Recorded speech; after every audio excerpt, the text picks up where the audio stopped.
Oke, bismillah. Assalamualaikum warahmatullahi wabarakatuh. Bismillahirrahmanirrahim. Alhamdulillahi rabbil alamin. Wabihi nasta'inu ala umuri dunya waddin. Allahumma sholli wa sallim wa barik ala habibina wa syafi'ina Sayyidina wa maulana Muhammadin wa ala alihi wa ashabihi wa man tabi'ahum bi ihsanin ila yaumiddin. Bismillah. Mari kita lanjutkan ngaji kita. Malam ini kita masih ada di dunia pendidikan. Tokoh kedua yang malam ini kita angkat adalah filosof, psikolog dari Swiss. Meskipun Swiss yang berbahasa Perancis, makanya namanya agak bau Perancis. Yang biasa, ya enggak apa-apa kalau yang enggak bisa baca di bahasa Jean Piaget, ya enggak apa-apa. Yang penting tahu yang dimaksud orang itu, kan gitu. Enggak usah minder, enggak. Wong orang boleh juga membaca nama kita kan, yo kleru-kleru. Superman mungkin jadi Superman gitu kalau orang bule. Makanya kita salah baca nama mereka enggak apa-apa. Yang penting jelas yang dimaksud orangnya yaitu beliau itu. Jean Piaget ini dikenalnya memang tokoh psikologi pendidikan. Cuma dia sendiri sebenarnya menyebut dirinya tokoh epistemologi. Dia lebih suka disebut sebagai pelopor epistemologi yang generik atau epistemologi yang genetik. Jean Piaget ini sejak kecil sudah istimewa. Umur 11 tahun sudah melakukan penelitian bidang biologi dan tulisannya menggemparkan dunia biologi saat itu. Dia neliti tentang burung gereja. Burung gereja yang warna kulitnya tidak hitam tapi warna kulitnya albino. Itu umur 11 tahun. Kalian masih main kelereng. Ya, tulisannya sudah dimuat di jurnal internasional. Umur 21 tahun sudah PhD. Kalian masih ngopi, nongkrong, ngerokok. Ya, dia sudah PhD, filosofi doktor.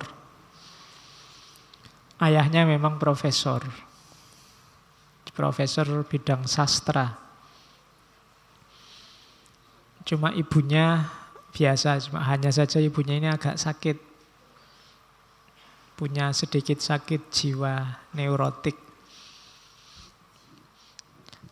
Cuma itu tidak menghalangi seorang Jean Piaget jadi orang besar. Di masa muda dia ahli biologi, kemudian tertarik filsafat, kemudian tertarik psikologi. Jadi dia menjelajah banyak ilmu. Dari ilmu eksakta, ilmu natural sciences, dia PhD-nya PhD natural sciences. Sampai kemudian geser ke filsafat. Di filsafat juga dia tidak terlalu puas. Sampai nanti menjelajah ke dunia psikologi. Tapi semua ilmu yang didapat sebelumnya nanti berguna untuk konsep-konsep besarnya. Itu Jean Piaget, jadi filosof yang psikolog. Masih mirip-mirip minggu lalu Samuel Bloom. Oke, bismillah, kita mulai ya. Jean Piaget ini kelahiran 1896, nanti meninggalnya 1980. Jadi lumayan sampai tua.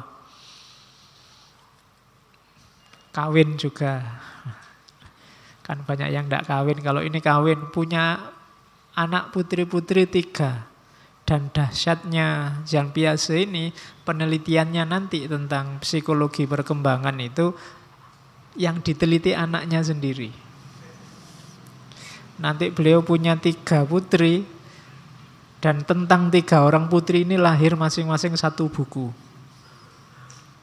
Jadi tidak repot-repot nyari objek yang lain, pokoknya anak EDW jadi objek penelitiannya. Dan sukses melahirkan teori-teori besar tentang perkembangan anak, yang nanti dia sebut epistemologi genetik. Ya, itu istimewanya seorang Jean Piaget. Bismillah, kita mulai ya.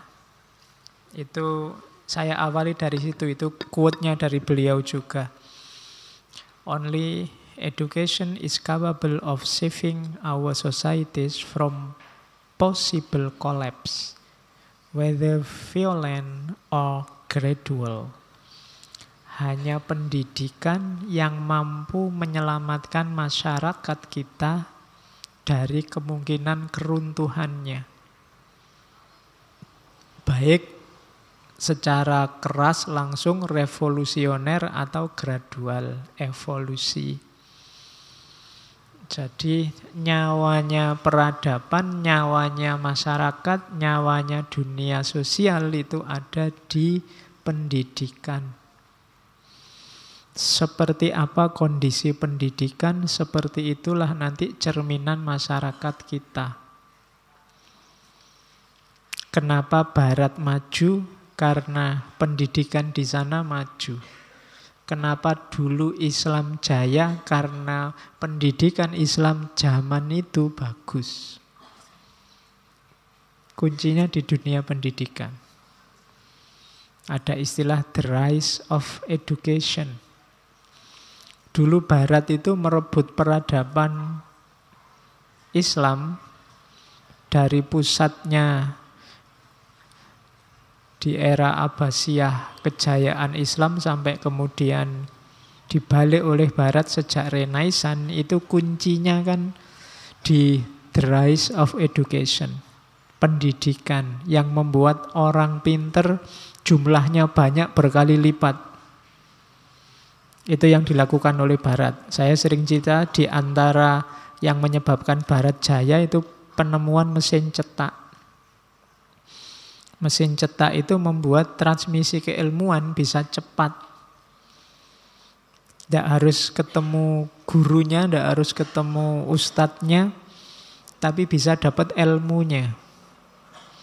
Jadi orang pinternya berkali lipat banyaknya dan cepat. The rise of education. Orang terdidiknya jumlahnya banyak. Bandingkan dengan Islam sebelumnya. Dunia Islam dulu jaya. Ilmuwan-ilmuwan banyak luar biasa. Cuma jumlah orang pinter dengan jumlah masyarakat awamnya tidak imbang. Sangat lebih banyak yang awam. Dulu elit ulama itu diistimewakan oleh istana. Biasanya kayak di zaman Abbasiyah itu, di Baitul Hikmah itu dibuatkan istana sendiri. Mereka pokoknya tidak boleh mikir apa-apa, tidak boleh mikir anak, istri, semua dibiayai oleh negara, dibuatkan istana khusus, cukup mengembangkan ilmu saja. Itu zaman kejayaan Islam. Cuma resikonya ketika dinasti jatuh, istana dijarah, biasanya mereka orang-orang pintar ini termasuk yang terbantai. Jadi habisnya cepat, gantinya susah dicari. Kenapa? Karena tidak masif perkembangan ilmunya. Dulu kan kalau di Islam terkenal pakai tinta sama pena. Ditulis tangan, itu betapa lamanya. Sekuat-kuatnya tulis tangan kan beda sama mesin cetak. Sehari bisa ribuan eksemplar. Kalau nulis tangan, kamu sampai puyeng ya bisa. Itu pun belum waktu dinasti Datuh, biasanya terus perpustakaannya dihabisin, dijarah, dibakar, buku-bukunya dibuang. Maka dari penguasa peradaban jatuhnya cepat, jadi inferior. Kuncinya di mana? Education. Maka kalau mau Indonesia ini bangkit jadi penguasa peradaban, jalurnya pendidikan, bukan politik. Kalau politik itu ya pendukungnya. Nyawanya, kalau ada yang bilang revolusi mental, itu kuncinya ada di pendidikan. Jadi ya saya tegaskan lagi, bukan politik. Apalagi pendidikan yang dipolitisir. Sekarang apa-apa kan dibawa ke ranah politik. Agama sudah masuk politik, pendidikan jangan-jangan sudah masuk juga. Nanti semuanya masuk ke politik. Padahal politik itu kan ilmu tata masyarakatnya. Tata masyarakat itu berarti tidak ada hubungannya sama kontennya. Kualitasnya masyarakat ada di education, pendidikan. Sekarang bahkan saya tadi lihat di Twitter itu ada yang guyon, sekarang bahkan sholat pun dipolitisir. Ya, saya tidak tahu kalian kalau tasahud jari satu apa jari dua?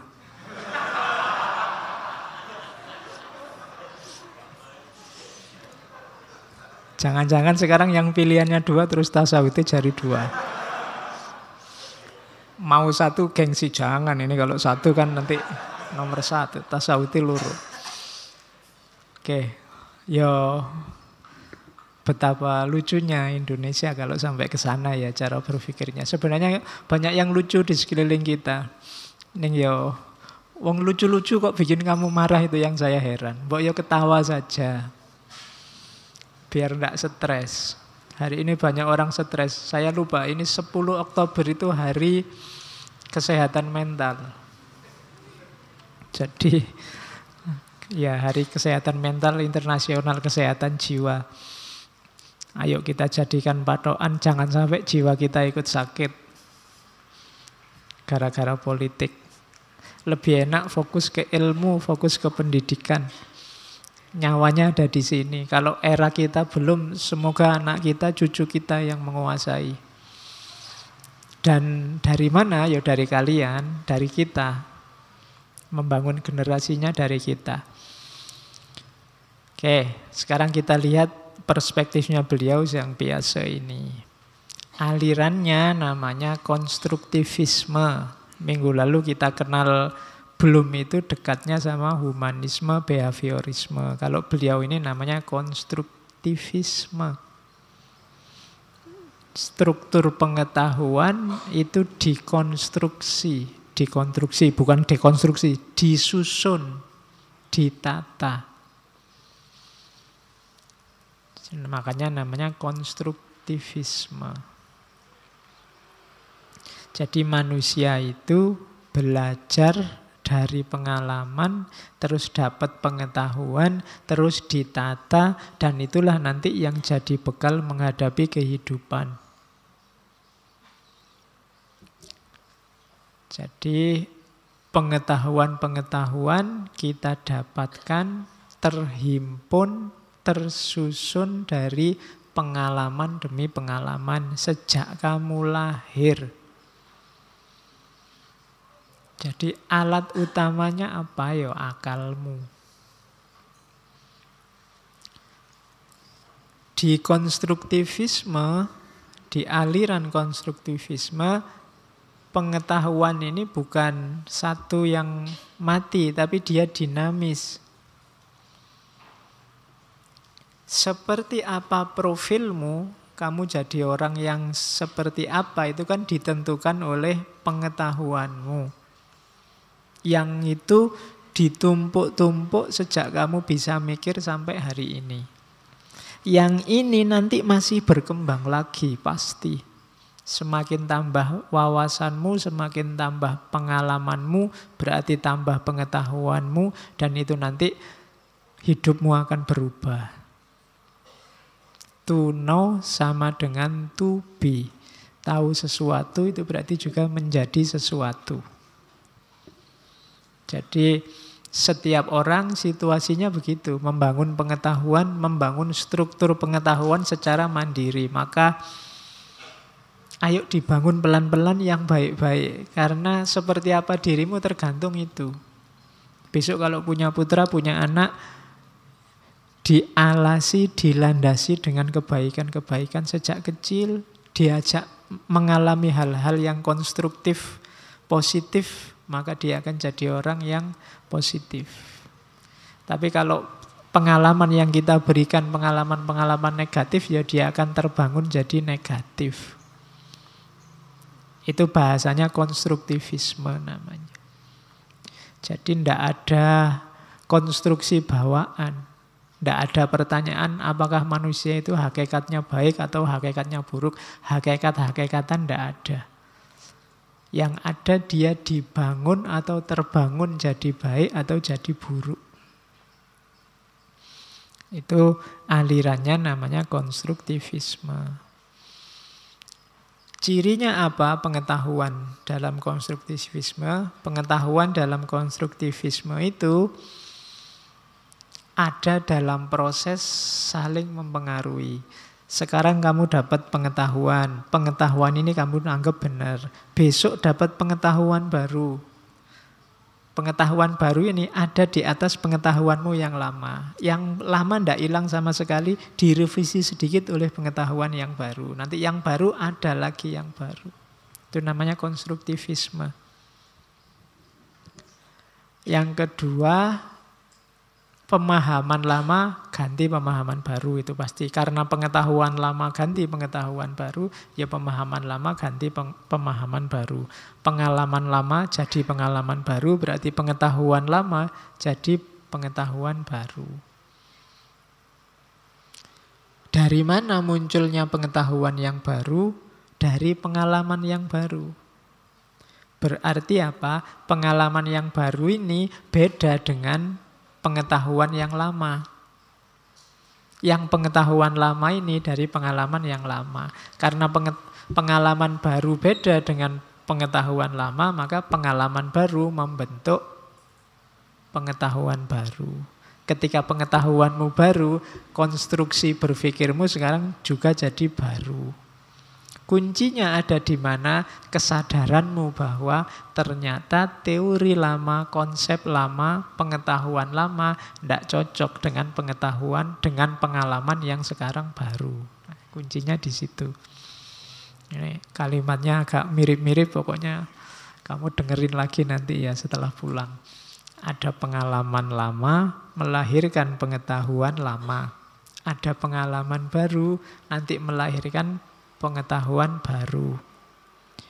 Kunci transisinya di mana? Kunci transisinya adalah ketika pengalaman yang baru tidak terjawab oleh pengetahuan yang lama.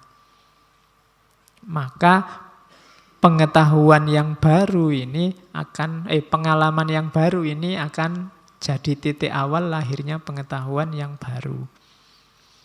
Misalnya, biasanya saya minum teh, teh mesti manis. Terus di kepala saya selalu asumsinya ketemu teh ini tenang aja, langsung tak tenggak aja, mesti manis. Bismillahirrahmanirrahim. Kok ternyata ndak manis, berarti beda sama kemarin-kemarin. Oh, berarti kalau kemarin pengetahuanku adalah teh yang disediakan ini selalu manis, sekarang pengetahuannya ganti. Ternyata tidak selalu manis. Tidak selalu manis, ini pengetahuan baru. Nah, konstruksi berpikir kita, kalau versinya konstruktivisme itu ganti-ganti semacam itu loh. Nanti ada orang yang tidak mau ganti, meskipun pengalaman yang baru sudah menuntut harus ganti, tidak mau ganti. Pokoknya tetap harus memegangi pengetahuan lama. Yang kayak gini biasanya nanti kita sebut orang konservatif. Pokoknya tetap harus pengetahuan lama, meskipun fakta baru tidak didukung oleh pengetahuan kita yang lama. Oke. Jadi konservatif itu tidak mau berubah, pokoknya itu ya itu. Padahal sekarang mungkin tidak cocok lagi, tidak sesuai lagi, tidak bisa. Ideologi itu biasanya kecenderungannya susah untuk diubah. Tapi di dunia ilmiah, logika ini jalan. Kalau bahasa kampusnya biasanya pakai istilah continuity and change. Melanjutkan yang lama tapi ada change-nya, ada berubahnya, tidak sama persis. Dulu ketika mesin uap ditemukan itu kan tidak sama persis dengan mesinnya kereta api sekarang. Itu pasti ada continuity, ada teori lama yang dipakai tapi juga ada change-nya. Ada perubahannya.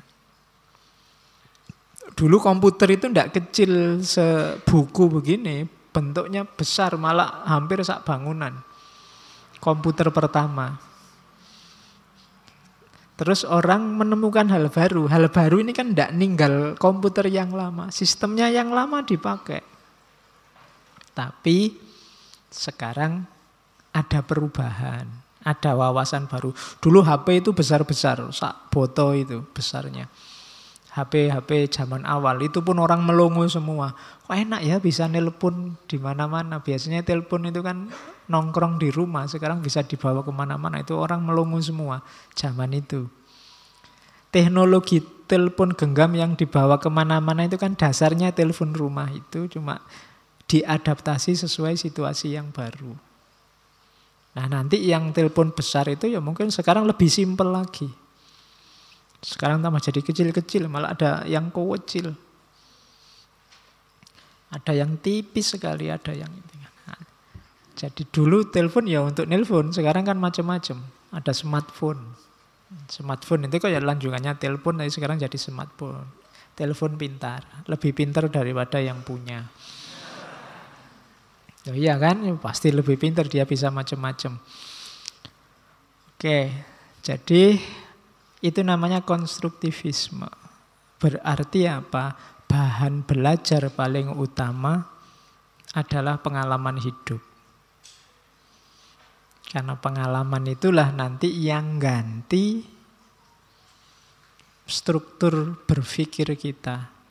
Struktur berpikir kita inilah nanti yang jadi landasan perilaku kita, hidup kita. Jadi identitas kita dibangun di situ. Itu namanya konstruktivisme. Ya kalau pakai dalil mungkin ya kullu mauludin yuladu alal fitrah. Apakah dia jadi Yahudi yuhawidanihi, atau jadi Nasrani yunasironihi, atau jadi Majusi yumajisanihi. Itu tergantung bagaimana dia dibangun, dikonstruksi. Terus yang kedua itu tulisannya kepotong. Kognitivisme, ya. Jadi cirinya gagasannya Piaget itu yang pertama tadi konstruktivisme, kalau ini kognitivisme. Saya tidak tahu kalau di slide-nya malah kepotong. Kognitivisme itu dari kata-kata kognisi. Asumsinya kayak tadi, belajar itu ternyata perubahan persepsi dan pemahaman. Beda sama kemarin minggu lalu yang humanisme, behaviorisme itu kan hubungannya persepsi sama perilaku yang berubah. Kalau ini ndak, ya belajar itu ya adanya di akal, di kognisi. Setiap orang punya pengalaman-pengalaman, yang pengalaman itu menjadi dasar pemikiran. Yang pemikiran itu akan jadi sumber perilaku kita. Yang perilaku ini akan membentuk diri kita. Gambarnya yang saya jelaskan tadi, gambar bulat-bulat jajar 4 itu kan pengetahuan lama. Sekarang ada pengetahuan baru. Tapi ketika lahir pengetahuan baru bukan berarti pengetahuan lama semua ditinggal. Ketika kamu SD, terus naik kelas jadi SMP, naik kelas lagi jadi SMA, itu kan pelajaran SD tidak ditinggal, tidak hilang. Tapi dilanjutkan. Masih ada tapi dikembangkan lagi. Ketika kamu SMA masih ada tapi dilanjutkan lagi. Kuncinya di mana? Di akal, di pemahaman. Nah, pandangan ini namanya kognitivisme. Jadi proses belajar yang fokusnya pada kognisi, IQ-nya. Oke, saya lanjutkan. Itu penjelasan duanya. Makanya jargonnya Zhang Piaze itu experience precedes understanding. Pengalaman itu mendahului pemahaman. Apa yang tidak ngalami, tidak memahami, Pak. Dalam banyak hal begitu. Kamu paham benar apa itu kuliah kalau kamu ngalami kuliah. Kalau cuma dijelaskan tentang kuliah mungkin ngerti tapi tidak terlalu paham. Untuk paham harus ngalami. Maka informasi tentang kuliah dengarkan dari tangan pertama yang pernah ngalami kuliah. Kalau belum pernah kawin, obrolanmu, statusmu tentang kawin itu kalah valid dengan temanmu yang sudah kawin. Ya jangan kawin lah ya, kasar. Menikah. Ya nanti pikiranmu kalau kawin beda. Tentang menikah itu tanya temanmu yang sudah pernah menikah. Dia ngalami langsung. Kalau kamu misalnya, saya tidak akan pacaran, Pak. Kenapa? Pacaran itu ganggu kuliah. Kamu pernah pacaran? Belum pernah. Oh, kurang valid. Kamu ngerti ganggu kuliah itu kalau memang kamu sudah pacaran terus kuliahmu terganggu, ngalami sendiri. Kalau ini kemarin teori kayak gini adanya kan di ilmu laduninya Ghazali itu. Jadi pengetahuan kehadiran. Pengetahuannya hadir langsung dalam dirimu. Kenapa? Aku ngalami sendiri.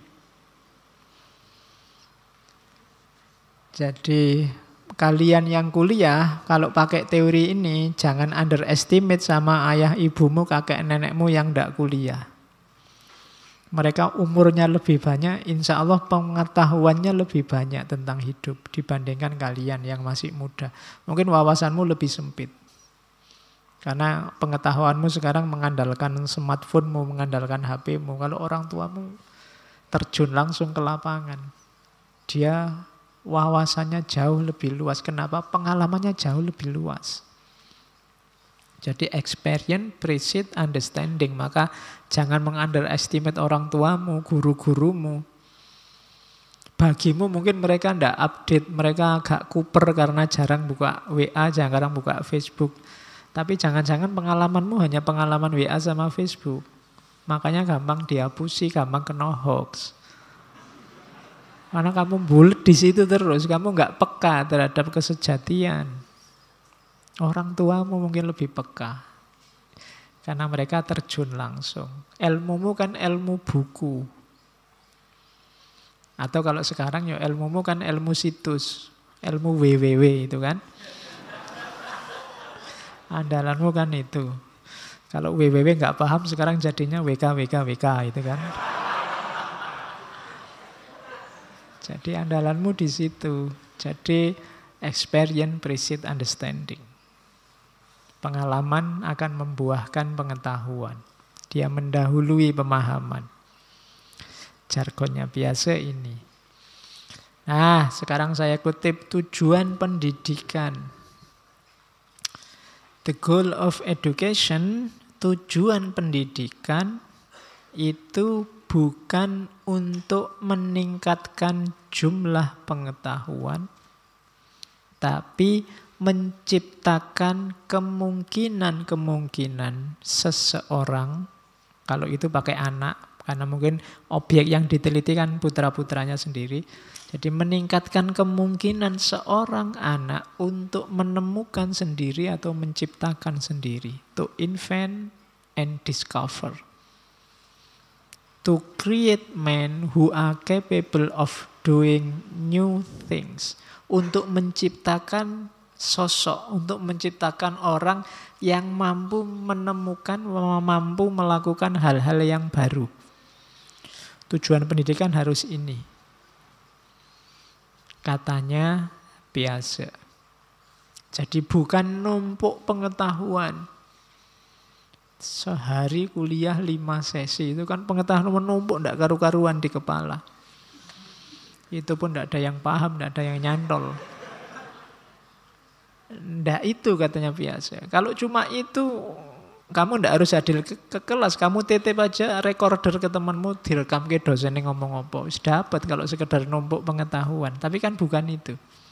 Tujuan pendidikan katanya biasa ndak untuk apa? Jadi penemu, kamu harus menemukan sesuatu yang baru. Saya ngomongnya ini, itu jangan kamu hafalkan. Buat apa kamu hafalkan? Ambil inspirasi untuk kamu nemu yang baru. Misalnya tadi saya ngomong, pengalaman adalah sumbernya pengetahuan.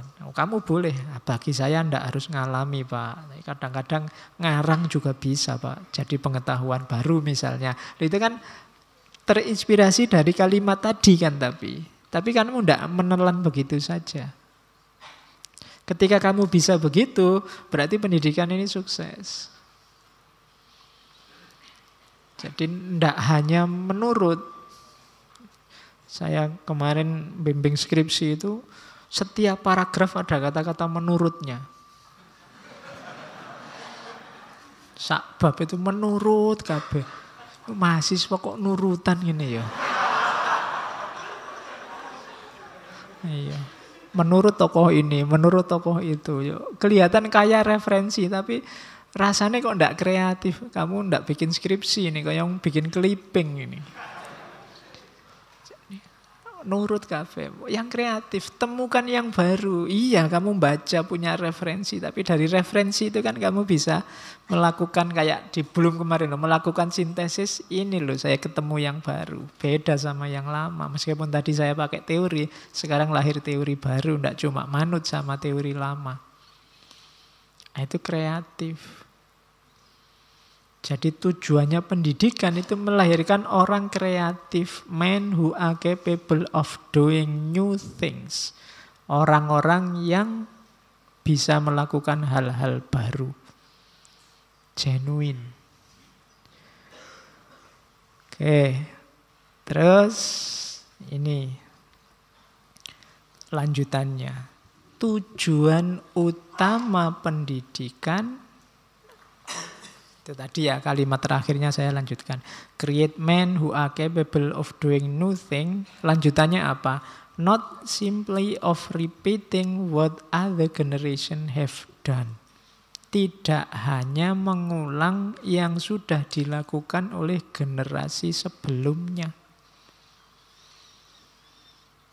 Jadi jangan cuma ngulang. Kalau cuma ngulang, tidak ada kreatifnya, peradaban manusia tidak berkembang. Kita butuh orang-orang yang kreatif, inventif, discovers. Jadi yang pertama itu. Tidak boleh jadi bebek. Bebek aja lebih kreatif. Kalau yang menggembala nunjuk kanan, dia belok kiri. Kalau menggembala nunjuk kiri, dia belok kanan. Kalau kamu kan kalau nunjuk kanan, kanan, kiri, kiri. Bahkan lebih jelek dari bebek kalau kayak gitu. Bebek aja sudah punya logika oposisi. Ya, kamu manut saja. Jadi kalau ada istilah jangan membebek saja, lu ndak bebek itu oposisi sebenarnya. Kalau yang ngomong dia kayunya diarahkan ke kanan, dia belok kiri. Kalau diarahkan ke kiri, dia belok kanan. Itu kan logikanya oposisi. Oke. Jadi jangan jadi orang. Kalau kamu semacam ini, ya pantas peradaban kita ndak berkembang. Kita kalah terus di dunia sains. Kreatiflah. Jadi jangan cuma menghafalkan dan meniru. Harus naik level kognisinya kemarin ya di Bloom. Oke, tujuan kedua sekarang. The second goal of education is to form minds which can be critical, can verify, and not accept everything they are offered. Tujuan kedua apa? Membentuk pikiran yang kritis, bisa menguji dan tidak menerima apapun, tidak hanya menerima saja apapun yang ditawarkan. Jadi kreatif terus kritis. Kalau lahir sosok-sosok yang kreatif dan kritis ini, peradaban manusia akan berkembang. Kalau tidak akan macet. Kalau dunia ini isinya hanya orang yang setuju saja terhadap gagasan-gagasan lama, maka ilmu tidak akan berkembang. Ilmu itu berkembang ketika ada orang mengkritik, mencari salahnya, mencari di mana tidak tepatnya. Kalau hanya orang setuju terus, ya ilmu macet. Maka di antara tugasnya filsafat yang sering saya singgung kan criticizing, mengkritisi. Apa ya harus begitu? Cocok ndak ruang dan waktunya? Apa ya jumlahnya harus segitu dan seterusnya, itu namanya kritis. Kalau ndak ada yang kritis, ya peradaban ndak akan berkembang.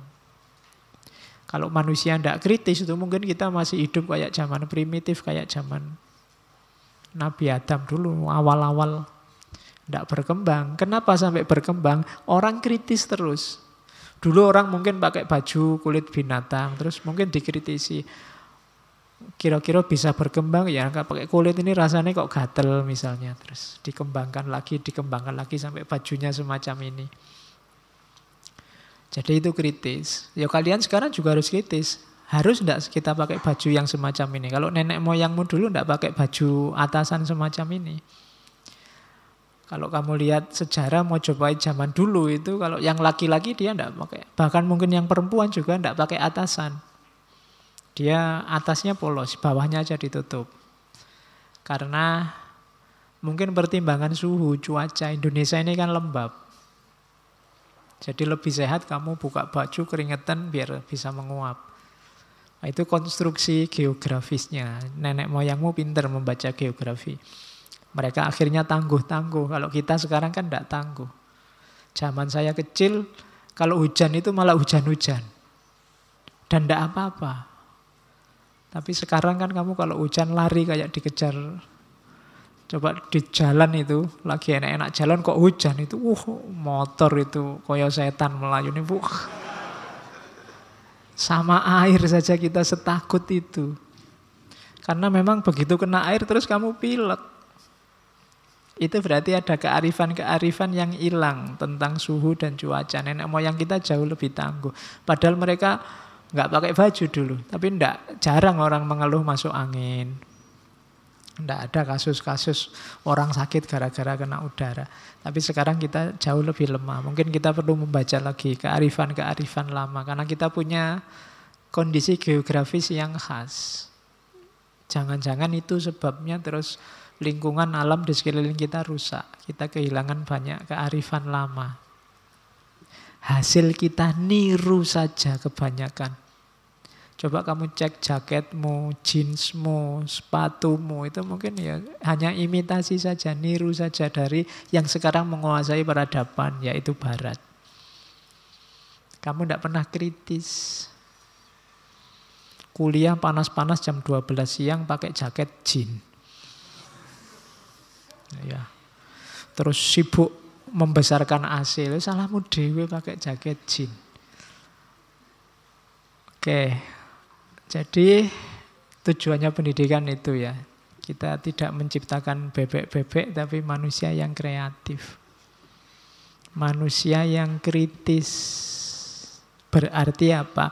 Yang lahir dari dirimu adalah orisinalitas-orisinalitas, bukan tiruan-tiruan. Sekarang kan yang aneh-aneh kamu tiru juga. Saya tidak tahu sekarang ada challenge orang jatuh sambil barangnya berceceran, itu loh banyak yang niru. Ndak tekan pikiranku. Bagusnya di mana gitu loh. Itu kan sekarang banyak yang semacam itu. Dan kamu dibela-belain diikuti, alasannya tren. Sekarang musimnya gitu, Pak. Kalau Bapak ndak ngerti ya Bapak kuper kan ngono. Dan kamu takut sekali dengan label yang namanya kuper ini. Oke, jadi ndaklah katanya biasa tujuan pendidikan ndak itu. Jadi orang yang kreatif dan kritis. Oke, sekarang kita mulai masuk ke teori utamanya. Asumsinya biasa nanti dia punya teori tentang perkembangan kognisi. Jadi katanya biasa anak-anak Jangan dikira mereka hanya membebek saja. Anak-anak itu jangan dikira hanya menelan saja informasi yang kita berikan ke mereka. Mereka juga membangun dunianya sendiri, membangun logikanya sendiri secara aktif. Kalian ngomong apa, maksudnya apa, itu mereka akan menangkapnya dengan logika mereka sendiri. Diolah versi mereka sendiri. Dan ini cirinya manusia sejak awal. Dan ini akan berkembang sesuai tahapan-tahapan kognisi mereka. Jadi tidak bisa dipaksa. Anak kecil mungkin bisa kamu ajari filsafat. Mau ajari gini loh, di Aristoteles itu bilang. Misalnya. Loh, akan ditangkap oleh mereka, tetap akan diserap. Tapi akan diolah versi mereka. Mungkin nanti keluarnya bisa jauh, bisa beda. Jadi gagasan-gagasan filsafat yang tinggi mungkin jadi lucu kalau kena mereka. Akan diekspresikan versi mereka. Dan itulah manusia gitu loh. Jadi anak kecil itu kan biasanya daya kuriusnya tinggi, daya ingin tahunya tinggi. Itu saatnya kita kasih banyak informasi. Tapi jangan salah, mereka kalau kita kasih banyak informasi, biasanya akan diolah sendiri versi mereka. Nah, kenapa kok begitu? Karena isi kepala kita ada ini. Yang itu nanti berkembang pelan-pelan sejak anak kecil, kemudian remaja, pemuda, dewasa. Ini namanya proses kognitif. Organisasi, skema atau skemata, terus adaptasi. Adaptasi itu isinya dua, asimilasi sama akomodasi, dan terakhir equilibrium. Tadi kan pengetahuan itu numpuk, menumpuk, itu prosesnya ini. Ketika ganti dari wawasan lama, jadi wawasan baru, itu prosesnya ini. Ketika kita dapat informasi baru, dapat data-data baru, yang kita lakukan pertama apa? Biasanya organisasi. Hati-hati kalau kamu tidak kuasa melakukan organisasi, biasanya kamu susah memahami sesuatu. Kadang kalian kan baca buku misalnya, pas baca paham, tapi besoknya lupa. Kenapa bisa begitu? Karena kamu nggak mengorganisasi pengetahuannya. Tidak bikin peta pengetahuan. Tidak, organisasi aja tidak, apalagi skema. Organisasi itu kamu klasifikasi pengetahuan-pengetahuan ini. Ini ada di kotak mana? Oh, kalau ini namanya filsafat. Cuma filsafat ini bagian epistemologi. Yang epistemologi itu tentang mana yang benar, mana yang salah dari pengetahuan. Itu pun yang ada hubungannya dengan agama. Jadi ukuran benar salahnya nanti merujuk kitab suci. Ini ada petanya. Ketika kamu bisa mengorganisasi semacam ini, biasanya kamu lebih mudah ingat. Kenapa selama ini begitu baca buku terus kamu lupa setelah bukunya ditutup padahal tadi waktu baca paham? Karena kamu tidak masuk ke level organisasi. Organisasi dulu pengetahuannya. Jadi paham saja masih belum. Harus mengalami proses kognitif, klasifikasi konsep, klasifikasi perilaku dalam kelompok yang terpisah secara tertib. Ini yang ngawali klasifikasi minggu lalu kan dijelaskan, yaitu Aristoteles. Aristoteles itu memilah-milah. Oh, ini bagiannya substansi, ini bagiannya aksiden. Intinya ini, tempelannya ini. Ini aslinya ya kayu, tapi cuma dibentuk kotak sehingga bisa naruh barang, terus disebut meja. Itu kan klasifikasi-klasifikasi. Kalau di masjid gini dia agak sakral, tapi kalau di Angkringan sama-sama bangku kayak gini, tidak terlalu sakral, boleh ditendang-tendang, boleh diduduk-dudukin. Nah itu kepalamu jalanin namanya mengorganisasi informasi. Kalau ini saja tidak bisa, itu ya mesti hilang, masuk kepalamu hilang. Itu kayak disket yang belum diformat. Kalau belum diformat kan kamu isi pengetahuan berapapun dia lenyap. Hilang. Jadi makanya nanti pulang dari sini ayo disket kita diformat. Ditata lagi pengetahuan yang ada di kepalamu. Kapan harus dikeluarkan, ketika ngomong apa, itu kalau di sini klaster-klasternya jelas kan enak. Kalau diskusi, oh ini ngomong epistemologi yang hubungannya sama agama. Tadi saya punya tentang itu kan jelas. Tapi kalau tidak tahu, kadang-kadang kan ada diskusinya tentang apa, yang tanya tentang apa. Itu berarti apa? Belum mampu mengorganisasi pengetahuan. Maka sering saya sarankan ya belajar ilmu apapun diawali dari buku pengantarnya. Buku pengantar itu penting untuk membantu kita mengorganisasi informasi. Nah, naik kelas sedikit dari organisasi ada skema. Skema itu ya tadi konsep-konsepmu yang sudah terorganisir, terus kamu cari hubungan-hubungannya.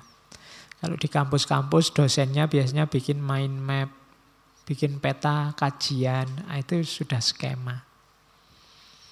Filsafat, ada ontologi, epistemologi, aksiologi, logika. Nanti yang aksiologi ada etika, ada estetika. Yang etika ini ada 3 aliran besar, nah itu bisa. Sudah jadi skema sekarang. Skema lebih jelas lagi. Kalau sudah lahir skema, biasanya kamu sangat paham sudah tentang pengetahuan itu. Nah, pengetahuan yang sudah jadi ini, mungkin kamu terus dapat tambahan informasi baru. Yang berbeda dengan organisasi lama dan skema pengetahuan yang lama. Dan menurutmu ya itu juga benar, meskipun agak beda dengan pengetahuanmu yang lama. Biasanya yang kamu lakukan apa? Adaptasi. Penyesuaian. Mungkin dulu ngertimu misalnya karena kamu mahasiswa UIN itu bagus luar biasa. Begitu masuk ke sana, oh ternyata banyak jeleknya juga. Oh berarti UIN itu ada bagusnya juga, ada jeleknya juga. Nah, ini kan merevisi yang lama. Prosesnya apa? Adaptasi, ada asimilasi. Jadi asimilasi itu menyerap pengalaman baru, kemudian disambungkan dengan pengetahuan yang lama, dengan skema yang lama.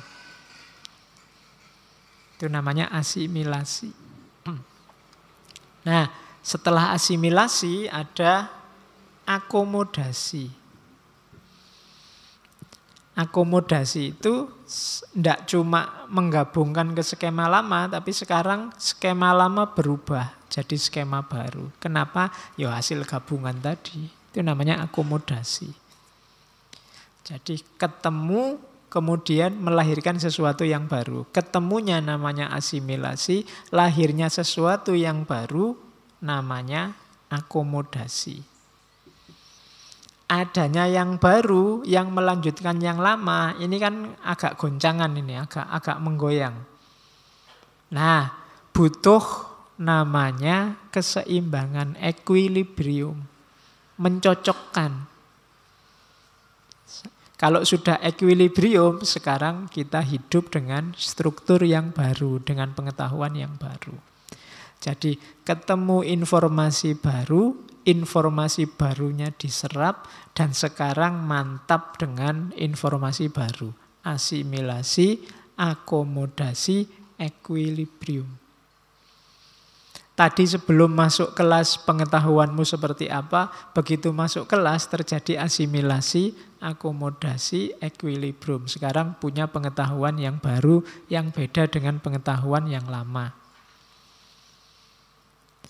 Mungkin selama ini ada teman-teman yang ngajinya cuma mendengarkan di YouTube, tidak pernah ikut langsung. Bayanganmu ngaji itu kayak, ini luar biasa sekali misalnya. Karena cuma mendengar dari jauh. Begitu nyampe sini, walah cuma gini toh misalnya. Nah, ini kan pengetahuanmu lama, bayangan lama yang ada di kepalamu sekarang digeser oleh pengetahuan baru. Mungkin awalnya agak kaget-kaget gimana, agak sok-sok gimana gitu. Tapi setelah setengah jam, hampir 1 jam mengikuti pengajian terus, oh enggak, bisa adaptasi, bisa diterima, sekarang seimbang. Oh iyalah, mau gimana lagi, oh memang kenyataannya begini misalnya. Nah, itu equilibrium, sekarang stabil sudah. Sudah bisa menerima.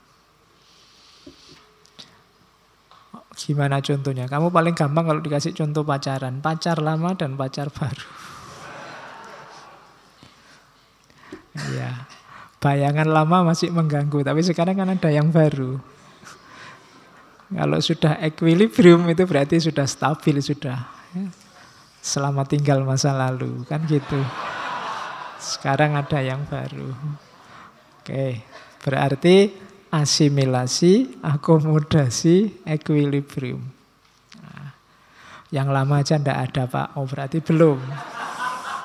Tugasnya masih organisasi. Masih harus membangun dulu struktur. Kalau sudah ada baru digusur. Oh, nggak ada yang lama, yang digusur yang mana? Bikin skema dulu. Kalau sudah ada skemanya nanti baru ada yang baru. Oke, ya nanti yang sudah punya pacar silahkan ditanya, ini ada asimilasi enggak?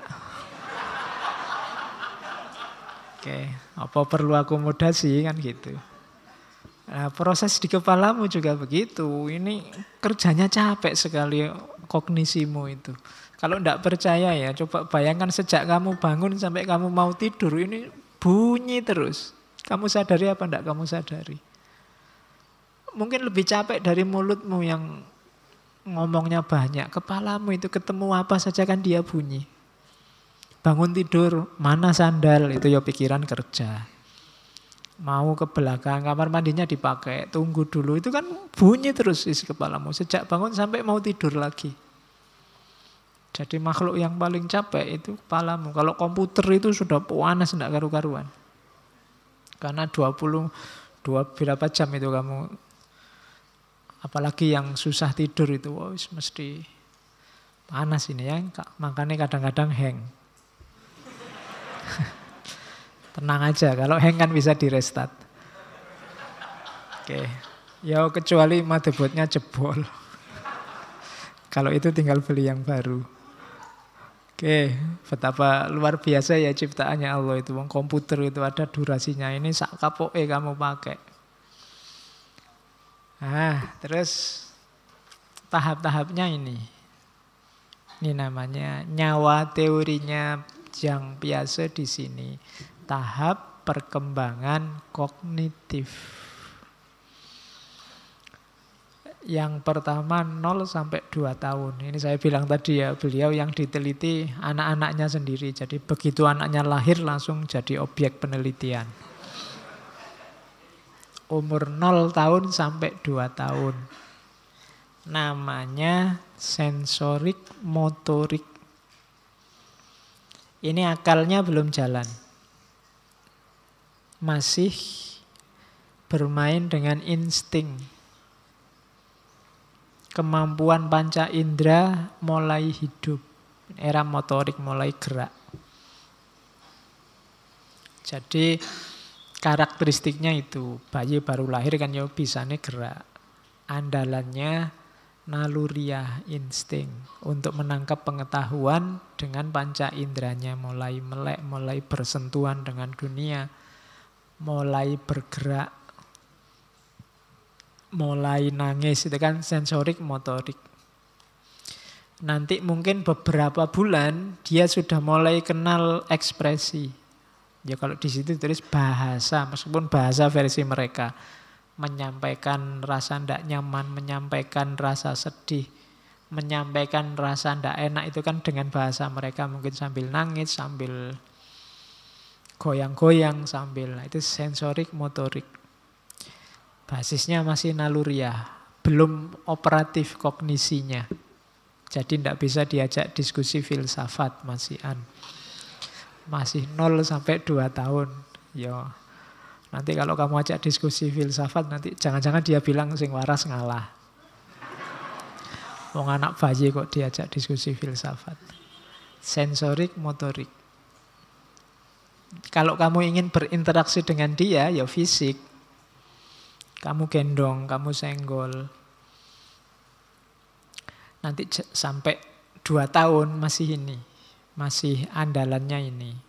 Kemampuan panca inderanya yang digenjot. 2 tahun akalnya berkembang. Mulai sudah bisa berpikir. 2-7 tahun. Ini fase cerewet-cerewetnya. Akalnya mulai berkembang, mulai bisa ngomong. Ini era yang harus sangat telaten. Yang saya bilang tadi tumpuan bangunan pengetahuan, dia nanti terkonstruksi jadi baik atau tidak, fondasinya di sini. 2-7. Nah, kalau kalian ingin tahu, saya itu jadi orang kok gini-gini amat ya Pak. Coba tanya bapakmu dulu 2-7 kamu dikasih apa? Dibangun jadi apa oleh orang tuamu. Era-era ini cirinya yang pertama egosentris. Egosentris itu ya dia masih belum bisa disuruh toleran, disuruh pluralis, ndak iso. Dia mikirnya awake dhewe. Iya. Cah cilik disuruh, kamu mbok yang toleran sama bapak lah ya cah cilik. Ndak bisa, dia tetap kepentingannya yang dinomorsatukan. Itu pasti. Makanya tadi dia cerewet, menang-menangan, itu anak kecil. Jadi aktivitasnya sudah mulai bisa aktivitas simbolik. Ngomong itu kan aktivitas simbolik. Egocentric speak, sosialisasi speak. Ngomongnya sudah mulai bisa interaksi ngobrol dengan orang lain. Sudah mulai bisa ngerti simbol-simbol, mulai representan, mulai bisa ngerti representasi. Kalau ini menyimbolkan ini, kalau ini menyimbolkan itu sudah mulai akalnya berkembang. Kalau di kita sampai 7 tahun itu berarti ya sudah sampai dia sekolah SD. PAUD, TK, SD itu kemampuan simboliknya tumbuh. Kalau sebelumnya masih 0-2 belum. Tapi anak usia ini itu jangan heran kalau dia egosentris. Kadang ngeyel. Sudah dikasih tahu yang benar ini, enggak, bagi dia yang benar bukan ini, tapi itu. Daya kuriusnya tinggi anak kecil itu, makanya kadang saya sering cerita, apa-apa ditunjuk, ditanyain, ini apa, itu apa, dan seterusnya. Kadang pertanyaan-pertanyaan yang bapaknya enggak bisa jawab. Allah itu apa? Allah ada di mana? Itu bapaknya pontang-panting itu. Ya. Kalau bapaknya tidak cerdas, pasti pening. Ya nanti kamu kasih rekamannya ngaji filsafat. Tambah stres itu. Oke, itu era kedua, kognisi. Sudah ada era ketiga. Ini era konkret operasional. Ini akalnya sudah sempurna. Kalau dalam agama ini era ketika sudah disebut balik atau mumayyiz kalau bahasa fikihnya. Ini dia sudah bisa membedakan baik buruk, sudah bisa reversibility. Reversibility itu dibolak-balik. Ini adik, ini kakak. Kalau kakak ini duluan, kalau adik belakangan. Berarti kalau ngitungnya dari bawah, adik dulu baru kakak. Ini mikir-mikir yang dibolak-balik ini dia bisa sudah. Akalnya sudah sempurna. Conversation, bisa ngobrol, nalarnya jalan. Seri session iso jajar-jajar. Ini diantara yang hadir malam ini, ayo diurut mulai dari yang paling ganteng, yang tidak terlalu ganteng, yang biasa-biasa, yang jelek banget, itu sudah mulai bisa menyeri dia, bisa milih. Klasifikasi, mulai tidak egosentris, mulai ngerti dia butuh orang lain. Mulai anak-anak usia ini, sekolah-sekolah SD ini biasanya seneng-senengnya berteman. Main-main di luar bareng temannya, itu usia-usia ini. Meskipun hari ini mungkin sudah jarang lihat anak kecil-kecil main di luar, tapi sebenarnya usia ini memang harus banyak main. Ini mulai berkembang, mulai lunturnya egosentris. Harus banyak dilatih hidup bareng. Biasanya Sama temennya dekat. Sudah mulai punya banyak teman-teman favorit di sekolah. Jadi itu era 7 sampai 12. Bahasanya ya dia sudah bisa diajak diskusi, sudah bisa memahami, membaca realitasnya sendiri, sudah bisa komentar. Zaman sekarang mungkin dia sudah punya Instagram sendiri, punya Facebook sendiri. Karena temennya sekarang kan HP semua sama smartphone. Jadi nanti teorinya Piaget ini kan teori tahun-tahun 60-an, tahun 50-an. Ya kalian silahkan direvisi teori ini dengan perkembangan teknologi terkini. Karena anak-anak sekarang kan perkembangannya jauh dengan zaman ini. Mungkin sekarang berteman itu agak susah. Temannya semua pegang HP. Sekarang temannya superhero yang di game-game itu. Oh, itu kan sudah beda. Sekarang anak kecil-kecil kalau ada cowok sama cewek jalan, pacaran ya, itu sudah ngerti dia. Anak kecil itu sekarang sudah ngerti pacaran, ada yang sudah pacaran beneran sampean. Hari ini, enggak nyampe kita. Perkembangannya sudah beda dengan yang dilihat oleh Jean Piaget. Dia cuma lihat anaknya di rumah.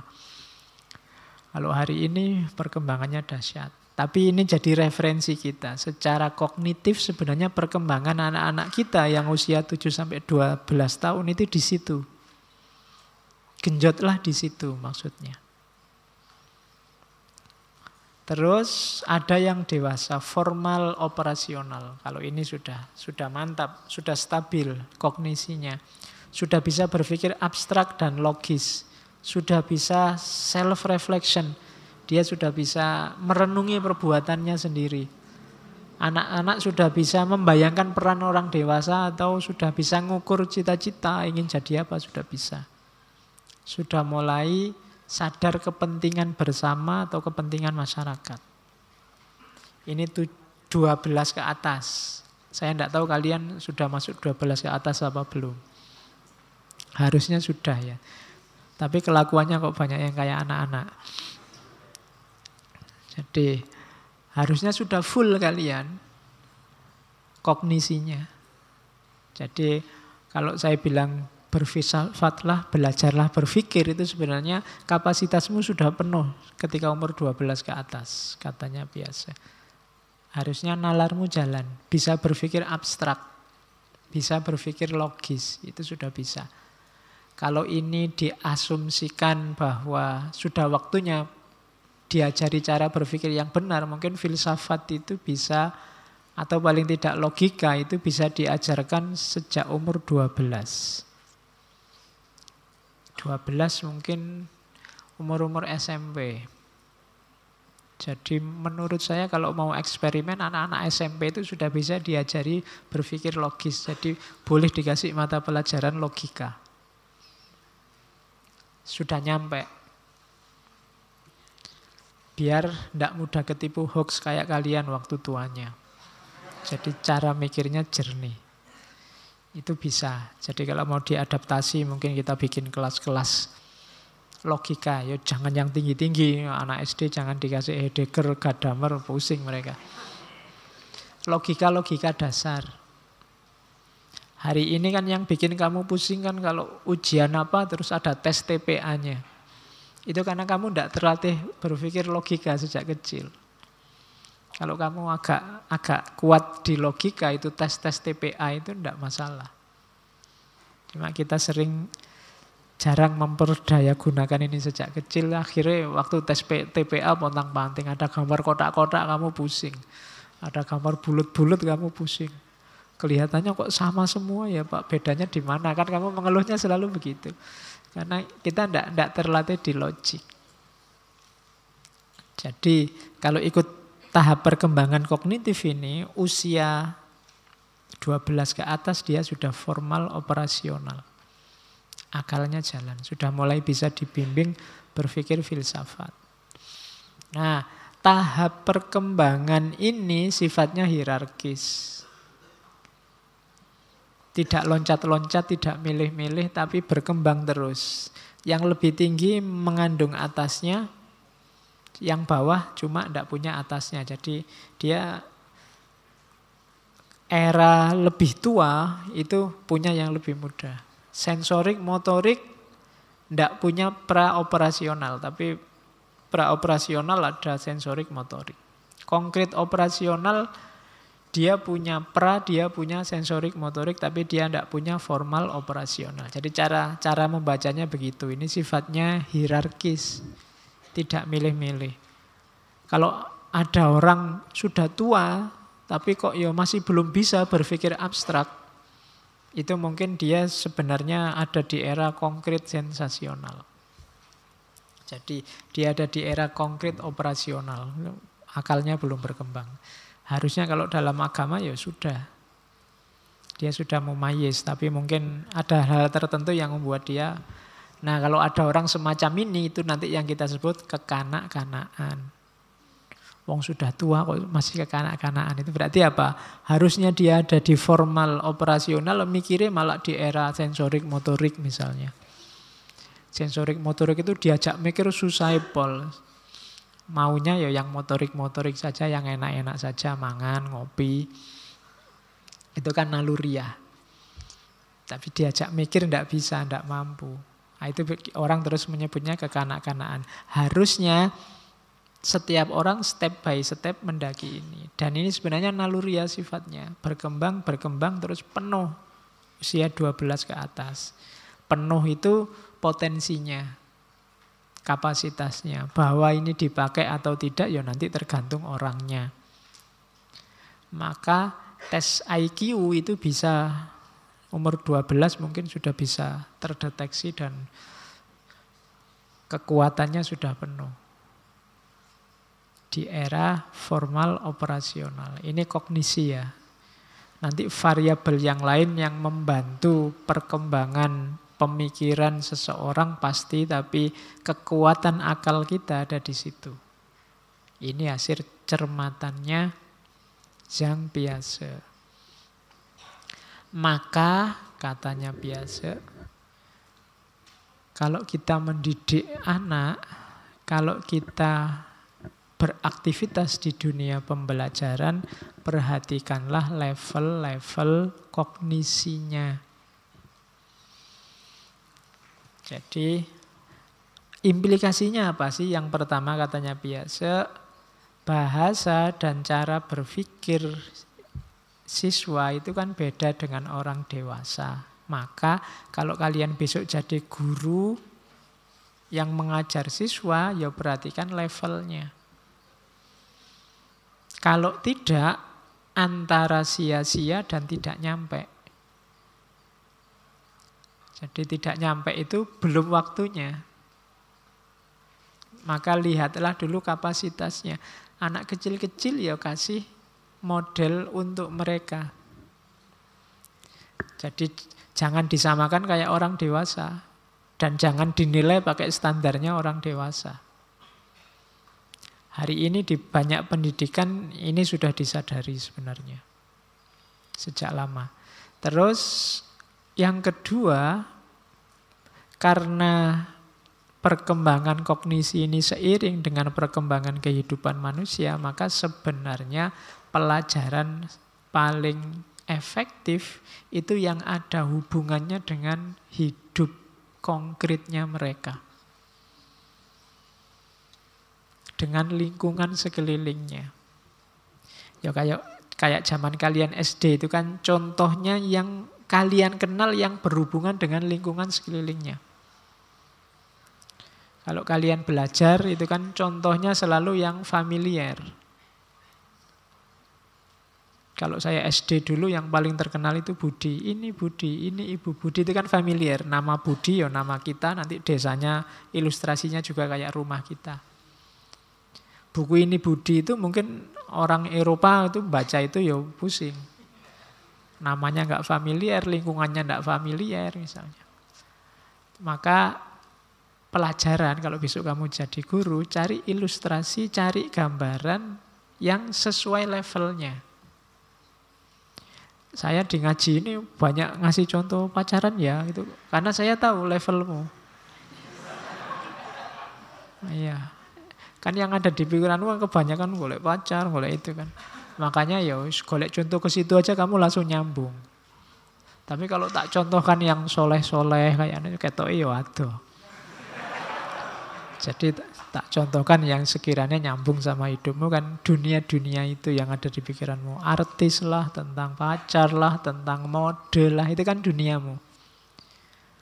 Jadi ada yang tanya, Pak, gimana caranya belajar filsafat biar gampang? Cari contoh konkretnya dalam hidupmu. Filosof-filosof itu yang diomongkan adalah hidup mereka. Dan hidup mereka itu sebenarnya tidak sangat berbeda dengan hidupmu.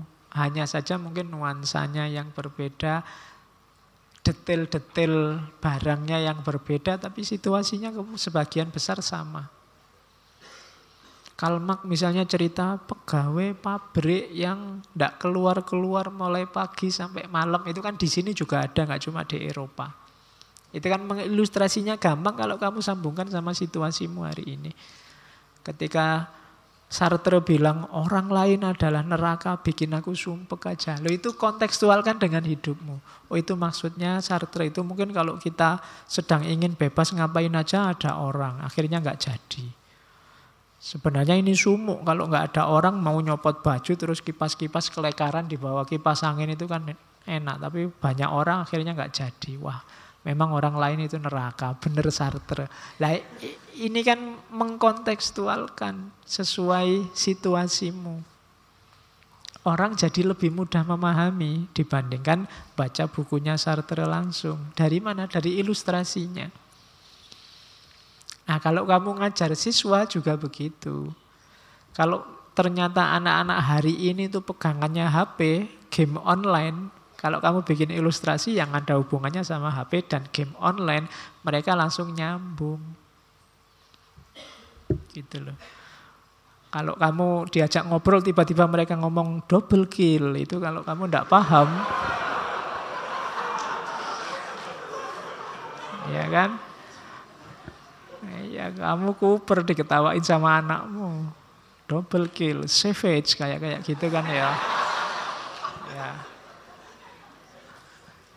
Itu dunia mereka hari ini. Kalau tidak kamu jadikan pijaan ilustrasimu, kamu ngomong apa aja nggak nyambung ke mereka. Kenapa? Perkembangan kognisi mereka di seputar itu. Terus bahannya itu ya, bahannya harus baru, tapi tidak asing. Yo kalau ceritanya persis sama yang lama, ya mereka tidak tertarik kan, selalu ada informasi baru, hal-hal baru. Tapi jangan yang sama sekali asing dengan mereka, yang bisa nyambung sama hidup mereka. Jadi itu akan memudahkan dalam pembelajaran. Beri mereka sesuai levelnya. Beri kesempatan mereka untuk bicara sesuai level pemahamannya. Jangan cuma diceramai. Kalau cuma diceramai nanti cuma dihafalkan oleh mereka. Kenapa susah sekali pendidikan moral padahal pondok banyak, kurikulum-kurikulum moral banyak, jangan-jangan salah ngajarnya. Ngajarnya diceramahkan. Kalau diceramahkan mungkin kemungkinan besar cuma dihafalkan. Itu sudah sangat bagus. Demonstrasikan kalau maunya di sini, atau tunjukkan relevansinya dengan dunia konkret. Kasih contoh-contoh real kehidupan mereka. Akan lebih nyambung. Oke, terus ya jadi implikasinya ini. Sebelum ke kritik, jadi manusia itu ternyata berkembang dituntun oleh perkembangan akalnya. Dan ini kalau kalian baca buku antropologi, bahkan yang namanya agama, kalau yang belajar sejarah agama itu ekuivalen dengan perkembangan akalnya manusia. Dulu agama itu ini, kalau yang belajar antropologi agama ya, agama paling kuno itu namanya dinamisme. Dinamisme itu kepercayaan manusia pada ada daya di balik benda. Kenapa ada percaya begini? Karena mereka menghadapi banyak hal yang mereka tidak berdaya berhadapan dengan itu. Berhadapan dengan laut tidak berdaya, berhadapan dengan pohon-pohon besar mereka merasa kecil, berhadapan dengan hujan, dengan angin mereka merasa lemah, ilmu pengetahuan belum berkembang. Maka orang primitif menganggap bahwa di balik benda-benda di alam ini ada dayanya yang harus dihargai. Kalau nggak dihargai, kita bisa diamuk. Maka lahir dinamisme, kepercayaan pada daya. Nanti begitu akalnya berkembang, misalnya lihat orang sakit, lihat orang mati, menganggap bahwa di balik kok ada orang mati ya, ada orang sakit, berarti orang mati ini fisiknya masih utuh. Kayak di Hai bin Yakdhon itu. Tapi sekarang dia nggak bisa ngapa-ngapain. Berarti di balik fisik ini ada yang mengendalikan.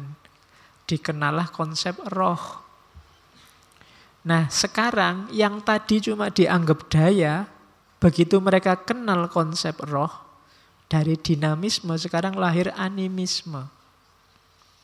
Oh berarti daya tadi itu sebenarnya mungkin roh-roh ini, rohnya orang mati, rohnya. Lahirlah kepercayaan namanya animisme, sesuai dengan perkembangan akalnya. Berarti apa? Nenek-nenek moyang kita dulu yang meninggal itu sebenarnya tidak hilang, rohnya masih ada. Mungkin masih di sekitar kita, melindungi kita, menjaga kita. Oh kalau gitu harus kita hormati, kita hargai. Akhirnya lahir penyembahan-penyembahan roh-roh nenek moyang yang kita kenal sebagai animisme. Nanti lama-lama dari generasi ke generasi, akalnya berkembang terus. Mungkin roh-roh nenek moyang ini beberapa karena sudah sangat dihormati, dituakan, lama-lama sangat powerful jadi yang kita kenal namanya dewa. Muncullah kepercayaan pada dewa-dewa. Sumbernya mana? Ya keyakinan pada roh nenek moyang ini nanti ada beberapa yang sangat powerful lama-lama jadi dewa. Lahir politeisme, ada dewa laut, ada dewa. Kalau di Jawa ada danyang-danyang itu kan dewa-dewanya. Akalnya nanti berkembang lagi. Masyarakat manusia semakin kompleks. Kenal sistem politik, sistem kerajaan, sistem tata pemerintahan. Terus bayangannya dewa-dewa itu ya kayak manusia, ada kerajaannya, ada tata pemerintahannya. Maka terus ada dewa tertinggi yang jadi rajanya. Di Mesir Dewa Ra, di Yunani ada Zeus, kan kayak gitu. Kalau di wayang ada Bathara Guru misalnya yang paling tinggi. Itu seiring dengan perkembangan di dunia manusia juga ada kayak gitu. Perkembangan kognisinya, perkembangan akalnya, dibayangkan dewa-dewa juga punya struktur pemerintahan kayak manusia. Nah, nanti di antara dalam struktur ini kan ada yang paling tinggi. Ada yang topnya, ya kayak di Yunani kan Zeusnya, di Mesir Ra-nya. Nah, kepercayaan pada yang paling tinggi ini biasanya terus dia yang paling super power, paling powerful, paling besar. Lama-lama ini sudah tidak ada tandingnya. Dan itu nanti menginisiasi munculnya satu-satunya Tuhan yang powerful yang nanti kita kenal sebagai monoteisme. Cerita semacam ini adanya di dunia antropologi. Yang melihat ternyata perkembangan akalnya manusia itu ekuivalen dengan perkembangan agama, perkembangan sembahan-sembahan manusia. Oke, yang tertarik silakan diteliti lebih jauh. Dan itu nanti penjelasannya panjang sebenarnya, lapisan-lapisan budaya yang ada di balik peradaban agama-agama. Porosnya tetap akalnya manusia. Oke, kritik sekarang. Ya, kritik yang pertama pada teorinya Piaget ini mempraktekannya tidak gampang. Kenapa? Ya, karena struktur kognisinya orang itu beda-beda. Kalau saya ngajar satu kelas 40 orang dan harus ngopeni level kognisinya satu-satu, bisa pusing aku, bisa habis waktunya untuk ngopeni satu-satu. Jadi tidak gampang. Kemudian yang kedua ada kritik lagi, ini lebih dekat pada psikologi ternyata dibandingkan teori belajar. Yang ketiga ada perdebatan, mana yang lebih berpengaruh? Kualitas pikiran atau kuantitas pikiran, kuantitas pengetahuan.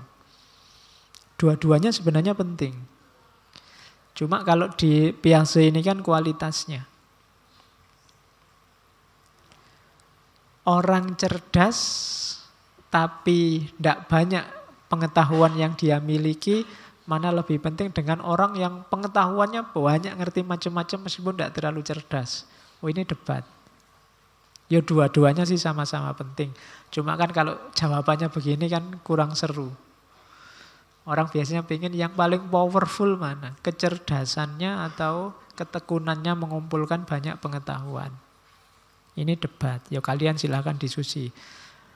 Mungkin yang cerdas bilang, ya kecerdasan Pak. Yang tidak terlalu cerdas, oh enggak Pak, ya pengetahuan Pak. Atau yang males bilang, semuanya akan tergantung Allah Pak. Oke. Terus stabilitas dan kelenturan. Kan sering kalian ngomong tentang IQ.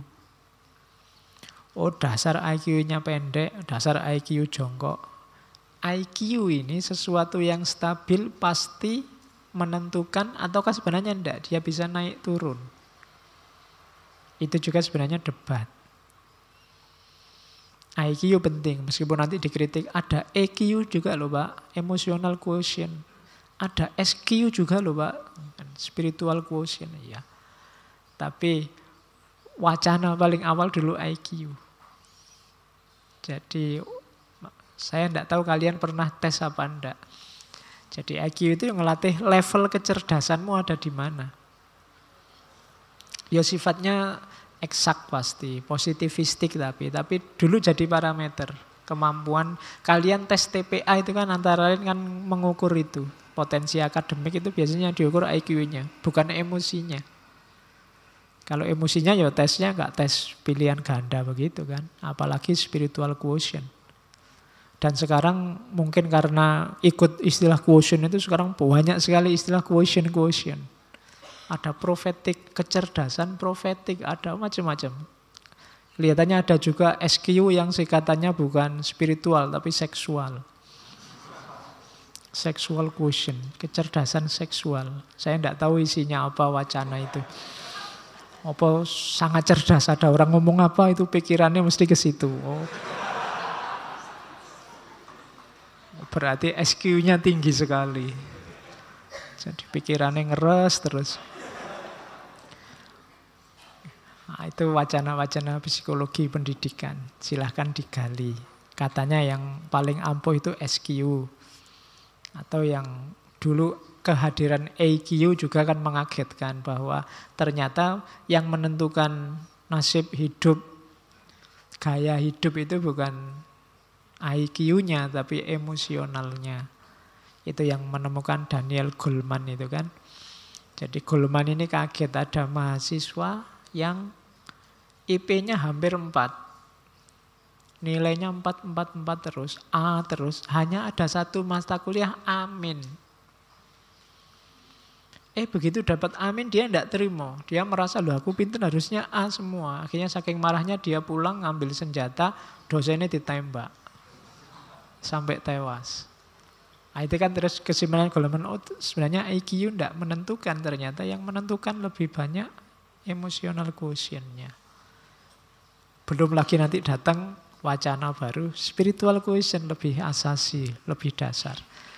Ya nanti kalau ada waktu ya kita bahas tiga-tiganya. 1 bulan IQ, EQ, SQ.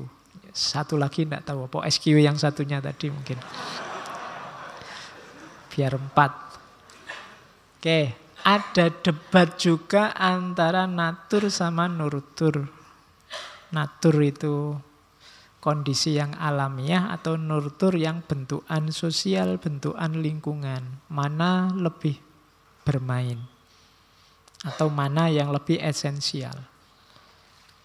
Hakikat kecerdasanmu apa? Pengaruh dari luar. Pengaruh dari struktur sosial, budaya, politik di sekelilingmu. Itu natur atau nurtur.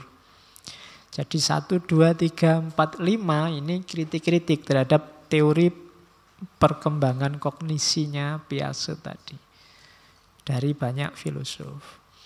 Oke, kita tinggalkan teori perkembangan kognisi. Sekarang kita lihat teori-teorinya tentang anak kecil. Yang saya sebut tadi dia belajar tentang anak-anak. Itu saya potong-potong dari tulisannya. Agak semi quote. Jadi ini saya kasih judul belajar tentang anak kecil. Kayak gimana sih mengajari anak kecil itu? Yang pertama katanya Piaget, when you teach a child something, you take away forever his chance of discovering it for himself. Kalau engkau mengajar, itu mungkin maksudnya mendikte anakmu, engkau sedang membuang selamanya kesempatan dia bisa menemukan sendiri. Biasanya kan kita ngajari anak itu ndak telaten. Ini jawabannya apa? Kesuwen, bapak sibuk, mas repot, ini tak jawabin, kan ngono. Itu berarti kamu sedang membuang kesempatan untuk dia sendiri jadi penemu jawaban. Itu akan membentuk dirinya. Jadi hati-hati menyikapi anak-anak itu. Dituruti tapi juga dirangsang berpikirnya. Jangan dikasih yang instan-instan. Nanti mereka tidak sabar menggembalakan proses. Jadi didik besok anak-anakmu untuk mau dan siap sabar mengikuti proses. Sampai dia menemukan sendiri. Itu akan lebih menancap. Akan lebih membentuk dirinya. Jadi berhadapan dengan anak kecil adalah kalau engkau ketemu mereka, jangan didikte begitu saja. Ciptakan situasi yang membuat mereka menemukan sendiri. Kalau harus ngajak ngobrol, ya ngobrol tapi jangan to the point. Pancing dia untuk menemukan jawaban sendiri. Itu katanya Piaget lebih efektif untuk membangun, membentuk. Daripada mereka dijejali hal-hal yang instan, nanti cuma dihafalkan tapi tidak ngerti hakikatnya. Yang kedua, ingatlah anak-anak itu punya logika sendiri. Saya bilang tadi di awal, itu kalimatnya. Anak-anak itu sering melihat sesuatu hanya apa yang dia sudah tahu. Sebenarnya semua orang. Ia memproyeksikan whole of his verbal thought into thing. Yang ada di pikirannya terhadap segala sesuatu. He sees mountain as built by man. Dia menganggap gunung itu ya diciptakan orang. Dia menganggap sungai-sungai itu dulu ada yang menggali. Dia menganggap matahari dan bulan itu yang jalan mengikuti dia. Itu logikanya anak-anak. Jadi kalau kamu ketemu anak-anak, ngomongnya turunkan ke level mereka. Mereka punya cara berpikir sendiri. Kalian sendiri kan dulu juga begitu waktu kecil. Bayanganmu kan ini kalau ilustrasi ceritanya Jean Piaget ini. Mungkin yang ada di kepalamu dulu waktu kecil, gunung itu orang kerja bakti terus numpuk-numpuk pasir terus jadi dhuwur kan ngono. Membayangkannya kan itu. Atau sungai itu dulu ada yang menggali, duduk siji-siji gitu. Sesuai imajinasimu, sesuai levelmu. Jadi itu anak-anak, maka berhadapan dengan mereka, ayo turunkan level bicaranya ke level mereka. Mereka punya logika sendiri. Punya cara berpikir sendiri. Bayangkan coba lihat anak-anak kecil itu imajinasinya akan main.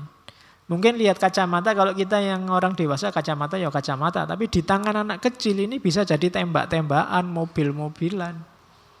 Itu akal mereka. Misalnya, Oh ini mobil terbang, pesawat terbang, weng. Itu kan kalau kamu, itu ndak cerdas itu kacamata kok dianggap pesawat. Itu kan kita begitu, itu mematikan mereka. Mereka punya dunia imajinasi sendiri. Kalau lingkungannya tidak merespon, tidak menanggapi, daya kreativitas yang luar biasa ini bisa mati. Ini kan daya imajinasi yang luar biasa, yang bisa memicu orang jadi kreatif.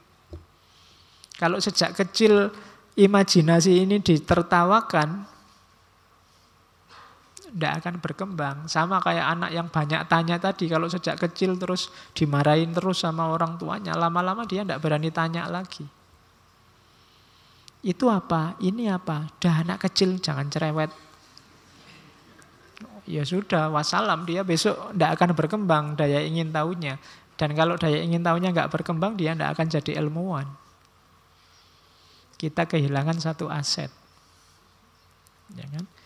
Kamu ketawain dia main, masa gini kok dianggap pesawat? Anak kecil dasar. Ya memang dia anak kecil. Yang dasar itu yang tua. Masa sama anak beraninya sama anak kecil. Jadi yang kedua itu, mereka punya logika sendiri. Kita sendiri waktu kecil dulu kan juga begitu. Jangan kan gitu. Mereka kamu ceritai Tuhan aja, mungkin dia sekarang punya gambar Tuhan di kepalanya sesuai imajinasi mereka. Mungkin zaman saya kecil dulu bayangannya ada di atas, jenggotnya panjang, pakai jubah besar terus lihat ke bawah gini. Itu kan imajinasi main mereka. Ya biarkan sesuai imajinasinya, tuntun mereka sampai menemukan sendiri, nggak usah dimarahi. Wah musyrik itu dek, mikir gitu. Ya itu levelnya mereka. Itu levelnya mereka. Itu kayak maka ngajari anak kecil ya perhatikan levelnya. Oke, yang ketiga, every time we teach a child something, we keep him from inventing it himself. Sama kayak yang pertama tadi lah. Setiap kali kita dikte mereka, menceramai mereka, saat itu juga kita sedang memangkas potensi mereka jadi penemu.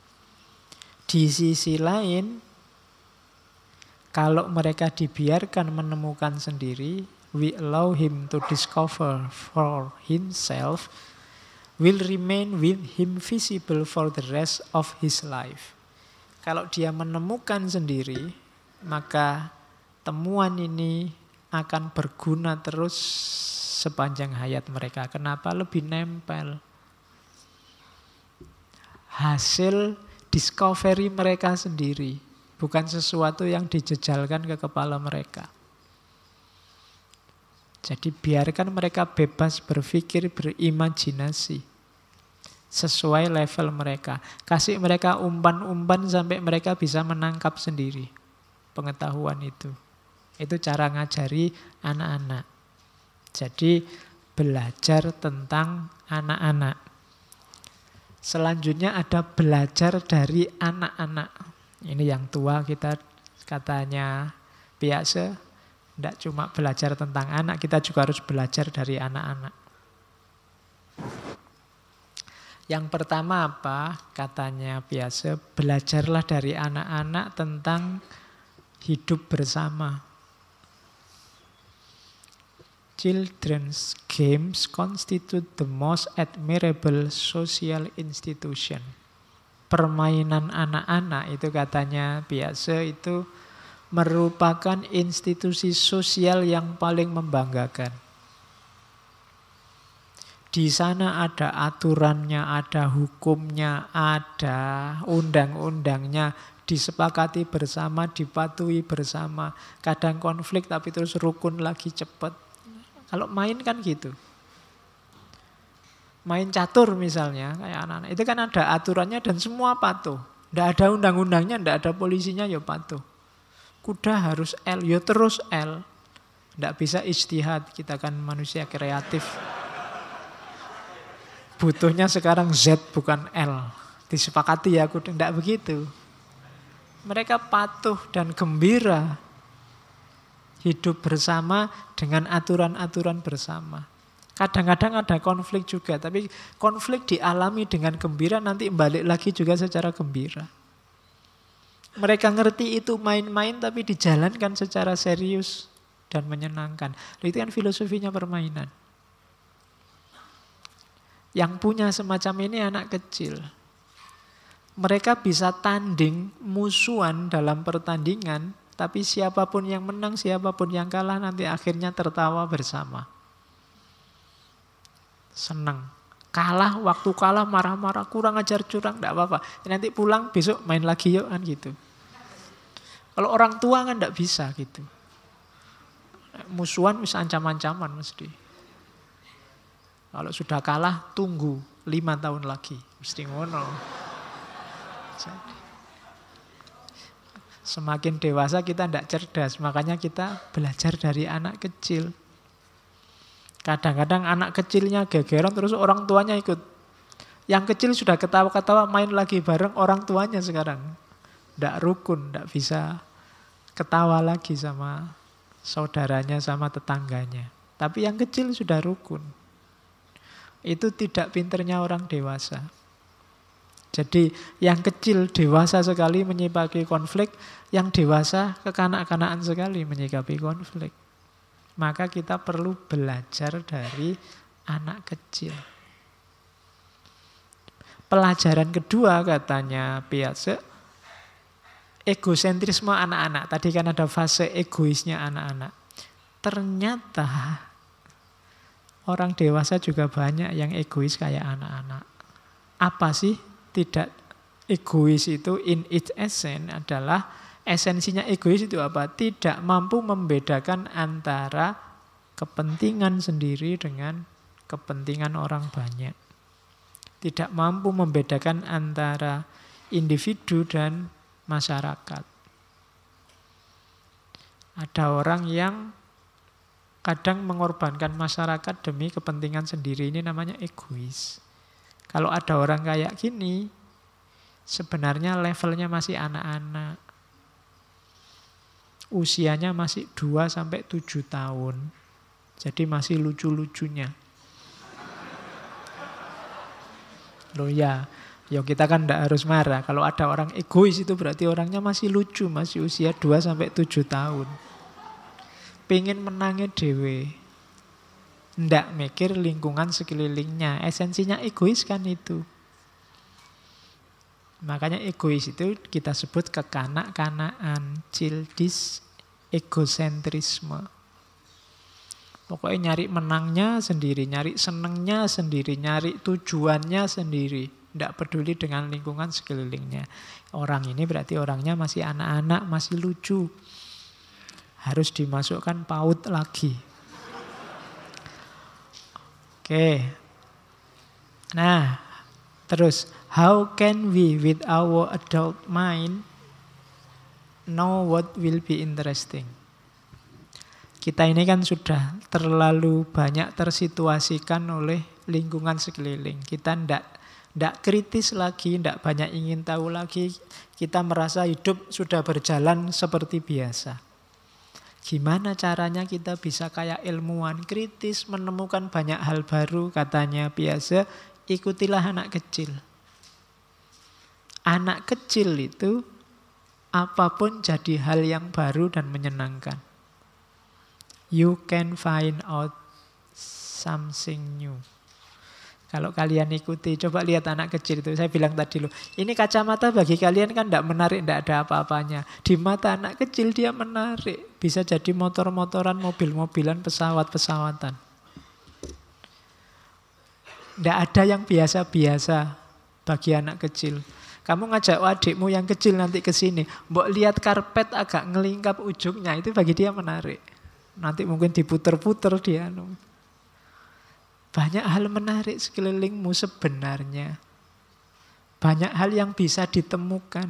Banyak hal baru yang bisa dirumuskan. Cuma kita sangat tersituasikan oleh rutinitas keseharian sehingga tidak ketemu itu. Sarannya Piaget, ikuti anak kecil. Follow the child. akan ketemu betapa menariknya hidup kita, lingkungan sekeliling kita, keseharian kita. Tidak ada yang biasa-biasa, semuanya luar biasa, menarik kalau kita geluti satu-satu. Terus, ya, maka rumusnya katanya Piaget, play is the answer to the question, how does anything new come about? Bagaimana kita melahirkan sesuatu yang baru, bagaimana ada yang baru dari kita, caranya apa? Play. Ayo mainkan saja. Kayak anak kecil. Nanti akan lahir sesuatu yang baru. Jangan yang normal-normal. Ayo dinikmati, dimainkan. Nanti akan ada lahir. Loh, para ilmuwan itu kan memain-mainkan, eksperimen, latihan main-main. Sehingga lahir banyak hal baru. Tidak ada yang normal. Maka kalau kamu kesulitan, Pak, saya susah ini mau bikin tesis. Tidak nemu-nemu yang baru apa? Play. Mainkan. Banyak isu yang bisa kamu mainkan. Saya tidak tahu play ini sama nggak dengan ayo digoreng. Sekarang kan banyak goreng-menggoreng isu. Cuma ini akademis ya, bukan berita di media. Banyak hal yang bisa kamu goreng secara ilmiah. Ayo dimainkan. Jadi anak kecil lagi, semuanya dimainkan. Nanti kita akan gembira dan banyak menemukan hal yang baru. Hidup kita selama ini terlalu serius. Ayo main. Kamu mainnya kurang jauh. Ya, jadi mari kita main-main sekarang biar bisa menikmati hidup dan menemukan banyak hal baru. Selama ini kita terlalu tegang, terlalu banyak idealisme di kepalamu. Itu yang bikin kamu jadi penurut tadi kan. Apa-apa nurut, manut aja. Ayo sekarang saatnya main. Bikin waktu bermain lebih banyak. Bukan main game online loh ya. Hidupmu di sekelilingmu itu menarik semua. Tidak ada yang tidak menarik. Oke, ini katanya Piaget. What we see change what we know. What we know change what we see. Apa yang kita lihat mengubah pengetahuan kita. Dan pengetahuan kita mengubah cara kita melihat. Ini berputar-putar saja, sudah sering saya jelaskan. What we see change what we know. What we know change what we see. Ini nasihat untuk para guru. What is desired? Apa yang diinginkan? Maksudnya yang terbaik adalah the teacher, guru-guru tolong berhenti ceramah. Dosen-dosen tolong berhenti ceramah. Jangan puas dengan transmitting ready-made solution. Jangan puas hanya dengan mencekoi, mendulang, mentransmisikan solusi-solusi yang tinggal pakai, yang saya bilang instan tadi. Jangan seneng-seneng dikasih barang jadi kayak ngaji filsafat ini. Kamu kan selalu ngambil barang jadinya, ndak, olah lagi. Kalau ndak begitu ini jadinya cuma ceramah. Ambil inspirasi, kembangkan lagi secara kreatif. His role should rather than of a mentor. Perannya para guru, para dosen itu adalah mentor yang memicu lahirnya inisiatif dan penelitian. Membuat orang tertarik ingin memahami. Termasuk ngaji filsafat ini jadikan pemicu untuk kamu tertarik menjelajah lebih jauh. Kalau hanya kalian hafalkan eman-eman, karena yang saya omongkan hanya sebagian sangat kecil dari gagasannya tokoh-tokoh besar. Jangan puas hanya di yang saya omongkan, masih dalam dan luas yang bisa kalian jelajahi. Tertarik dengan tema apapun dari ngaji ini, perdalam itu. Jangan puas dengan yang saya sampaikan, karena ini kita ada banyak keterbatasan-keterbatasan. Saatnya kalian untuk berinisiatif dan melakukan penelitian lebih jauh. Itu tugasmu. Jadi jadikan ngaji ini inspirasi.